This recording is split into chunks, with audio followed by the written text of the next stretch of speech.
विश्रांतीनंतर पुन्हा मुंबईत पावसाची जोरदार बॅटिंग सुरू झालेली आहे। सकाळपासून जोरदार पाऊस पडतोय, त्यामुळे मुंबईकरांनी घराबाहेर पडताना पावसाचा अंदाज घेऊनच घराबाहेर पडावं असं आवाहन करण्यात आलंय। सध्या दादरसह मुंबईतल्या अनेक भागात तुफान पाऊस पडतोय।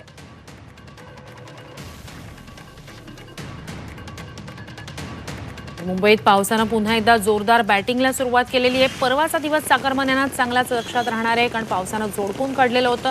त्यामुळे रेल्वे वाहतूक तर कोलमडून पडलेली होती, रस्ते वाहतुकीवर सुद्धा चांगलाच खोळंबा झालेला होता। या सगळ्यामुळेच चाकरमान्यांना घरी परतायला चांगलाच उशीर झालेला होता। अशातच कालचा दिवस काहीसा विश्रांतीचा झालेला आहे। पावसानं काल थोडी उसंत घेतलेली होती। आज आता पुन्हा एकदा मुंबईत पावसाची जोरदार बॅटिंग पाहायला मिळते। दादरसह अनेक भागांमध्ये पाऊस जोरदार बरसतोय। तर मुंबईतल्या परिस्थितीचा आढावा घेतला आमचे प्रतिनिधी मनोज कुलकर्णी यांनी। बुधवारी संध्याकाळी पडलेल्या पावसाने मुंबईकरांना चांगलंच झोडपलं होतं। काल दिवसभर पावसाने थोडी विश्रांती घेतली होती, परंतु आज सकाळी मात्र 9 वाजल्यापासून मुंबईत अनेक ठिकाणी जोरदार पावसाला सुरुवात झाल्याचं या ठिकाणी पाहायला मिळते आहे। मी आहे आता दादर परिसरामध्ये आणि या ठिकाणी जोरदार पाऊस कोसळत असल्याचं पाहायला मिळते आहे। जे मुंबईकर कामासाठी बाहेर पडले होते त्यांची मात्र भंबेरी उडालेली दिसते या ठिकाणी।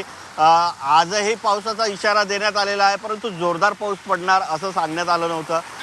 तर पावसाला जोरदार सुरुवात झालेली आहे आणि अशाच प्रकारचा जोरदार पाऊस पडत राहिला तर सखल भागामध्ये पाणी साचण्याची शक्यता आहे। त्याचबरोबर रेल्वे आणि रस्ते वाहतूक जी आहे ती सुद्धा प्रभावित होऊ शकते। एकंदरीतच आजही मुंबईत सकाळपासून ढगाळ वातावरण आहे आणि आता जोरदार पावसाला सुरुवात झाली आहे।